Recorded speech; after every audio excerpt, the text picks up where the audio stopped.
We got to go to Hollywood, Doug. So Shouldn't take I be us. there for this? How You come should be there. Farzana get to go to Sri Lanka for her report? I don't get to go to Hollywood. Okay.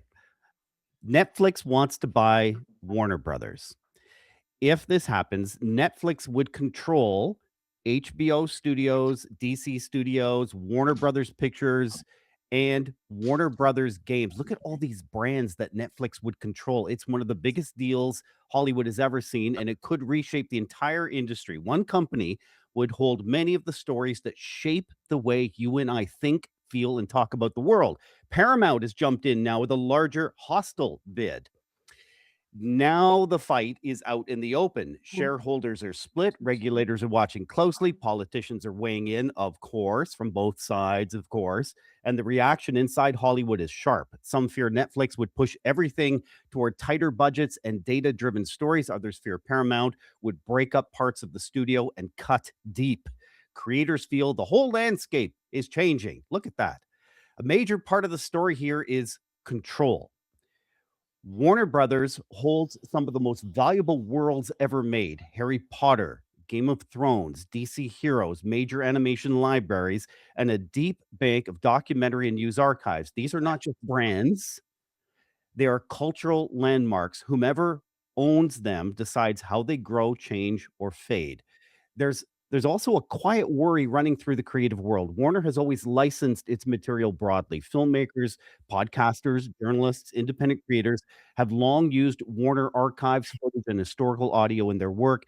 Netflix doesn't license things that way. It keeps things tight to the chest. If Netflix wins, access to that history may narrow. That means fewer chances for creators to build stories from old material and less room for the public to see familiar worlds through fresh voices.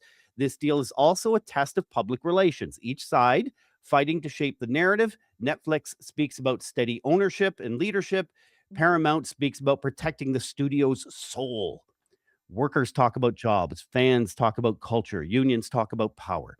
Every message is a move in a larger struggle over who should guide a major piece of our shared imagination. In the end, the winner will not just buy a company, they will shape how future stories are told, who gets to tell them, and what the public believes those stories should mean. That's why this deal feels bigger than business. It reaches into culture itself. It decides not only who owns the past, but who gets to create the future. Huge story, and I'm glad you kind of brought at least my attention to it. When you first mentioned it, I was thinking of it as sort of another corporate merger deal, and there'd be the usual sort of, is this a monopoly? Is it not? Is it good for consumers? Is it not? But Mhm. when you zoom out like that, it really is a big story. I mentioned I was at a holiday party yesterday with some studio execs, and pretty highly Which you placed do. studios. This is just a typical, that's what you do. It's just how I like to That's how hang you out roll. on a Thursday night. But one of them said, this is after a few glasses of prosecco, said he thought this would be the end of cinema if Netflix takes over Warner Brothers, that it will destroy an already fragile economic reality for the cinematic industry. And I just hadn't thought of it that way. So that's just one part of the one part of the conversation.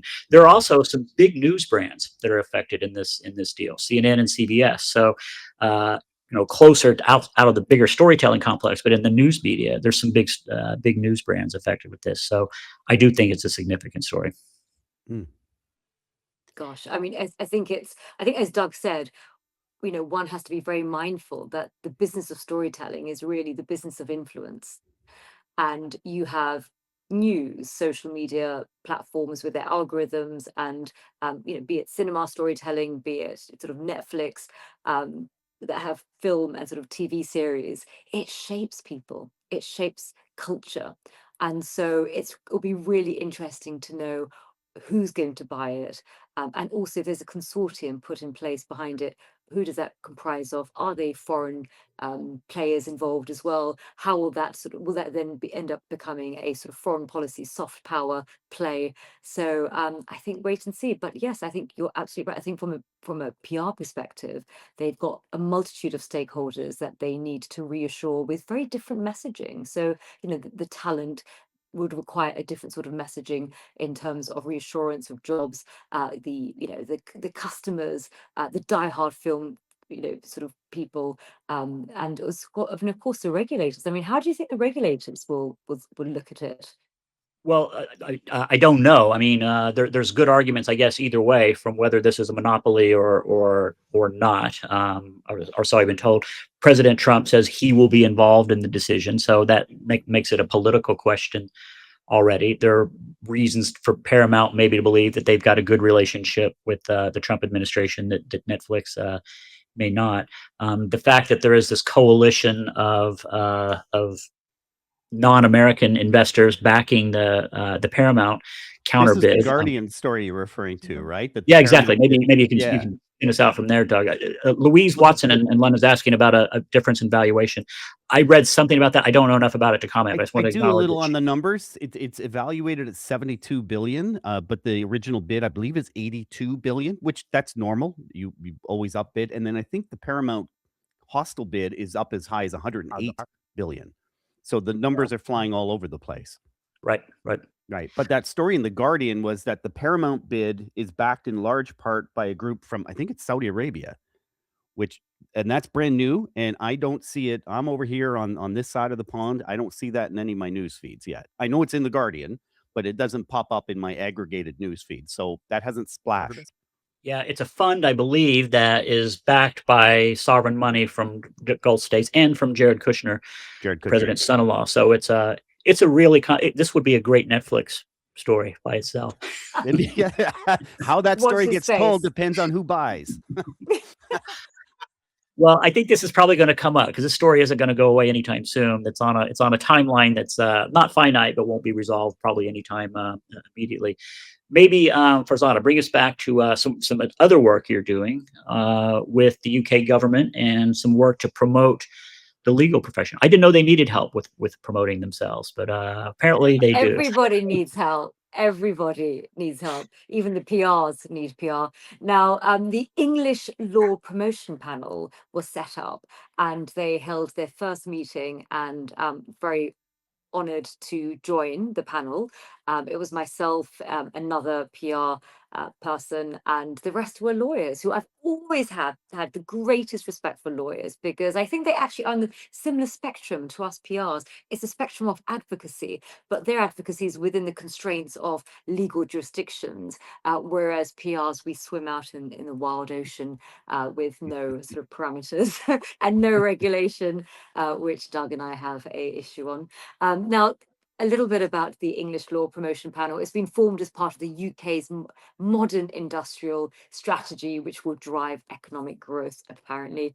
It will focus on how to reinforce the English law status as a leading choice for international business, future-proofing the UK legal services sector amid competition from other countries. And this is what, and the panel is chaired by the Deputy Prime Minister and Lord Chancellor David Lammy. Here he is. And this is what he had to say. He said, the UK's legal services sector is a hidden superpower of our economy, generating more than £42.6 billion a year and employing more than £364,000, 364 people across the country. And I must say, lawyers get paid a great deal more than us PRs. The use of English law by international business is key to that success story, and we want to stay ahead of the game. And then he goes on to say that he's bringing together legal and business leaders to make sure the UK remains a jurisdiction of choice and continues to champion the rule of law around the world. Now, we all know that actually the UK is facing some stiff competition from Singapore and also Dubai as well. And so now, Doug, I wanted to bring you in to give us a bit of context for Americans who don't perhaps understand the concept of sort of like a national law, like English law, because of course there is no such thing as American law, but you do have New York law, Delaware law. So please share. Yeah, and I had to research this. I was trying to wrap my head around the story. I'm so happy for you being on this board, Farzana. This is fantastic. Just wanted to get that in. When we talk about international business, this is for international deals, and you have to decide on what's the rule of law. Kind of like if you're going to play poker, you got to decide what are the rules, right? You need to decide on which law is going to apply to the contract or contracts that you're signing. So when we talk about international businesses choosing English law, important to correct a common misconception. There is no single body of American law competing with it. In the US, companies choose amongst state laws. New York law, for example, is big and perhaps the leader for finance. California law for tech deals, or for corporate, Delaware for corporate governance.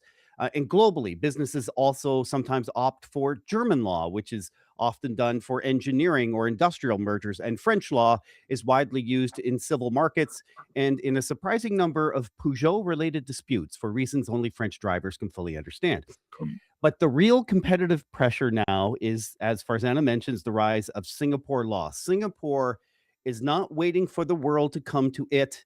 It's actively marketing its legal system as the modern neutral choice for international commerce. They're building institutions, promoting themselves abroad, and positioning Singapore law as the natural jurisdiction for deals touching Asia, which is growing a lot. And that's why this move from the UK government matters. This new English law promotion panel is, IMO, fundamentally a reputation strategy, a branding exercise, not aimed necessarily at British citizens, but at multinational companies, global investors, and cross-border deal makers. The message they want to send is choosing English law adds stability, predictability, and credibility to your deal, and is a way of staying on the gold standard. Well, you know, David? I think what's quite interesting is, you know, the UK government, they are beginning to really get soft power and understand strategic communications and reputation. And of course, this is just one example. So before they set up a soft power council, and there's a few friends of mine who are on the council who I've got huge respect for. So they've really brought in the right sort of people. So I think long may that continue, because, you know, having an industrial strategy is one thing, but actually to really bring it into reality, you need promotion, you need to go out there, you need Well, messaging, you need sort and of so strategic comms. that leads me to this. There's only one Farzana Baduel on the board. The rest are kind of lawyers, and oh, I mean, bravo, they started with the best. They Yeah, well, started with the way to go. I think that there's Don't let myself, those lawyers overtalk you, Farzana. there is another comms person, but yes, we are in the minority, and there's a lot more lawyers. But you know, again, I pretty much love lawyers. So I'm not complaining, but I do love PRs more. So I would like more PRs on a promotion panel. So I agreed, David. I wanted to bring you in with your thoughts.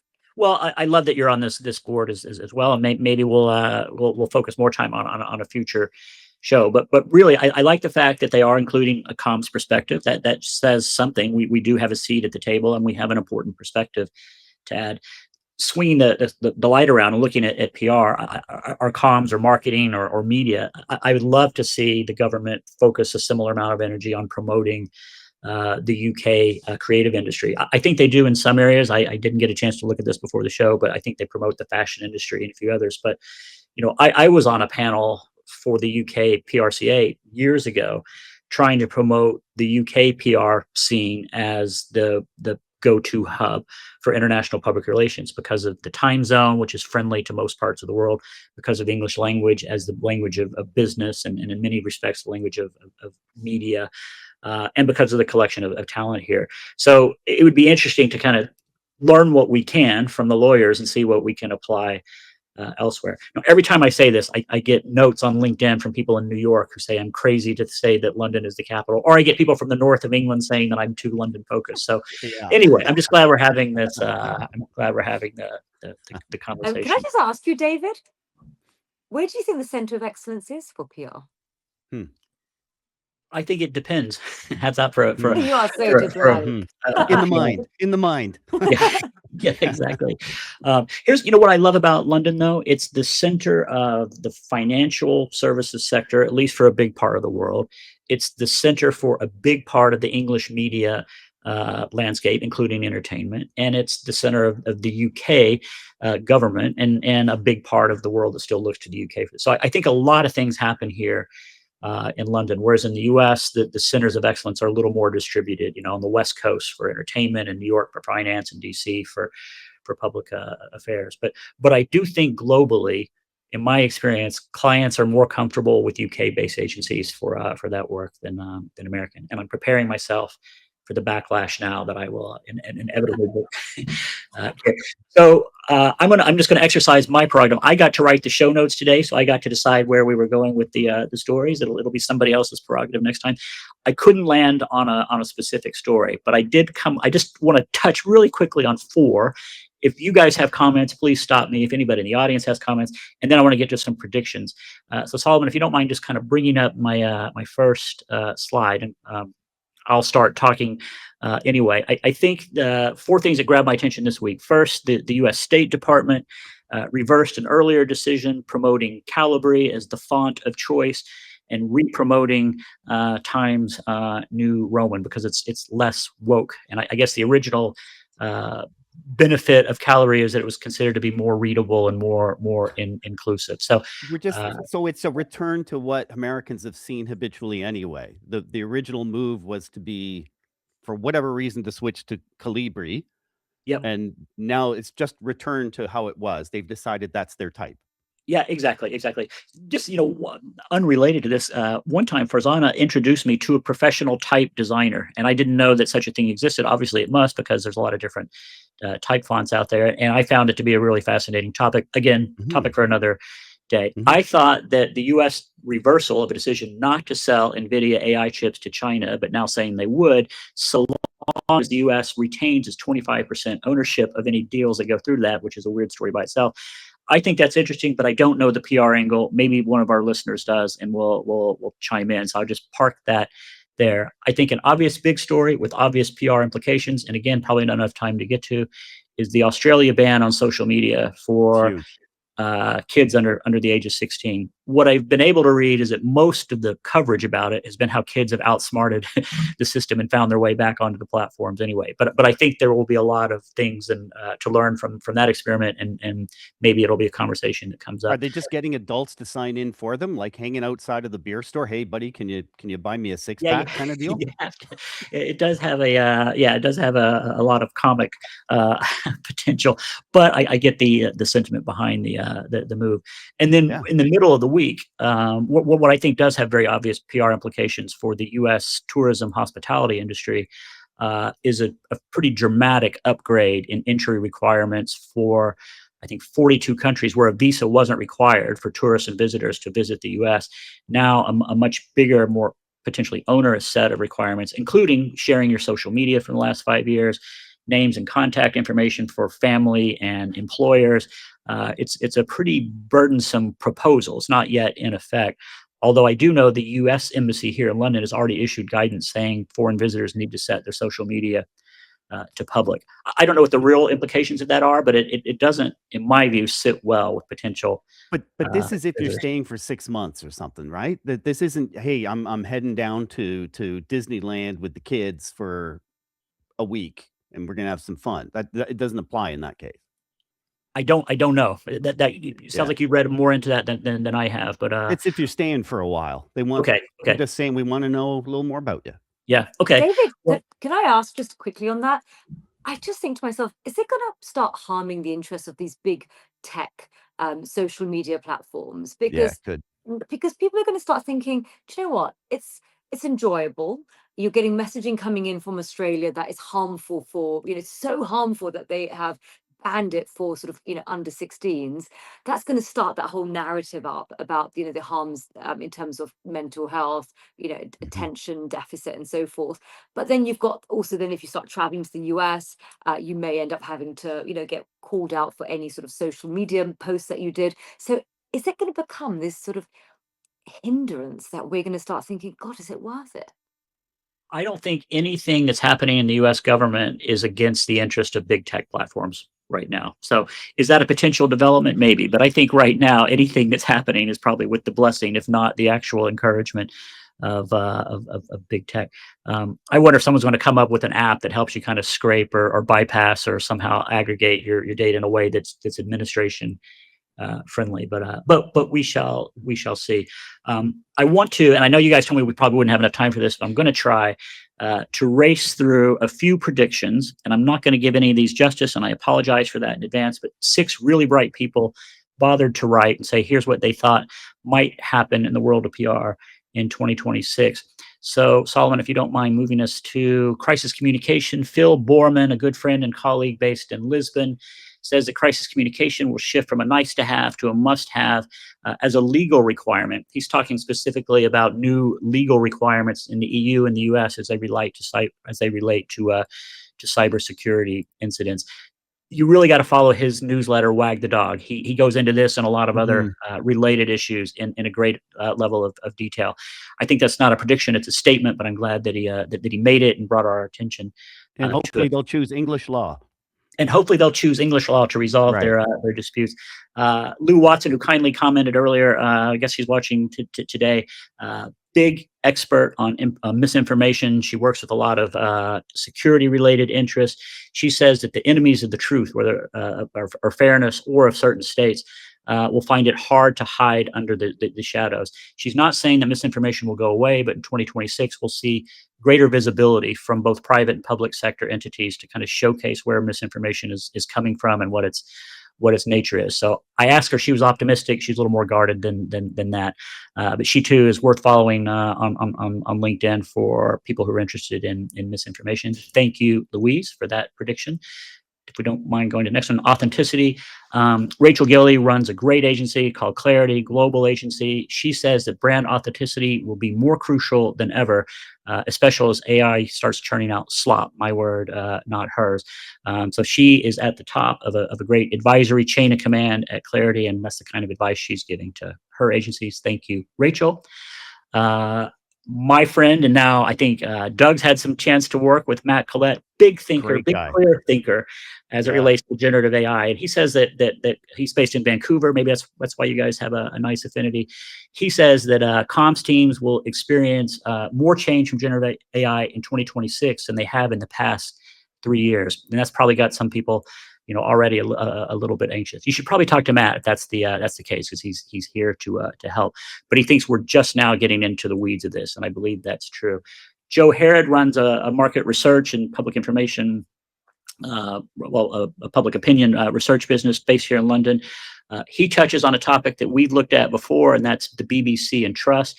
I'm condensing a pretty thoughtful post from him, but he says that the BBC will be attacked over and over on everything that they do for the next year, from Christmas to the Glastonbury concert lineup, and yet they will remain the most trusted news and information source in the world. So the storm won't stop, but the trust will abide. So hope you're right on that, Joe.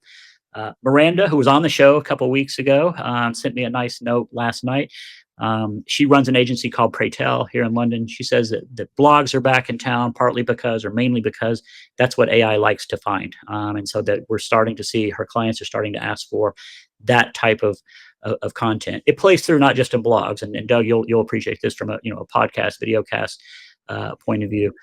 Their agency calls this part of the remix era, where authentic owned content starts getting remixed in different ways to find audiences on its own, but also to influence the algorithm. So thank you, Miranda. And then last one from Jane Kodos in Washington. She actually sent me a lovely produced video from her car. That seems to be a thing. I guess you get better audio control, where she gave me a series of thoughtful predictions. I just chose one.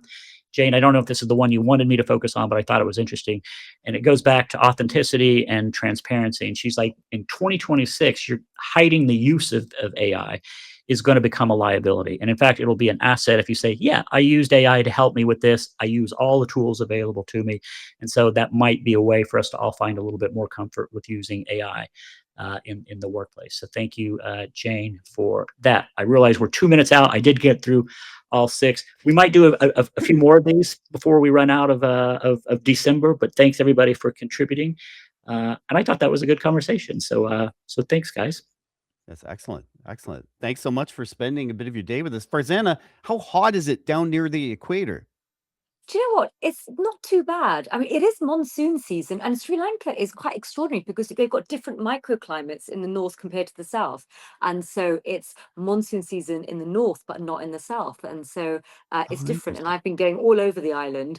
And so the weather's been a bit schizophrenic. But of course, it was quite a tragedy what happened with Cyclone Ditwa. And Mhm. so, and in particular, because it's been happening. It's always been happening in this part of the world, but the frequency of natural disasters seems to be speeding up, and that seems to be a big issue for countries such as Sri Lanka, Maldives. You're down near the equator today, and in a couple of weeks, you're joining me here in Canada's Rocky Mountains in Yes. January. So bring a light Yep. sweater, Farzana. You'll need to bundle up just a little bit. Thank you for spending your day, a bit of your day with us this Friday. As always, thanks to superstar producers Emily Page and Solomon Ibeh. The Week Unspun is a co-production of Folgate Advisors, Curzon Public Relations, and Stories and Strategies podcasts. Hey, the recordings are on Apple, Spotify, and YouTube. You can give them a listen there. And one final thought today. Remember that everyone you talk to today is tender somewhere, including you. Choose compassion over criticism and create that emotional safety that is the birthplace of real connection. Have a great Friday. Have a fantastic weekend.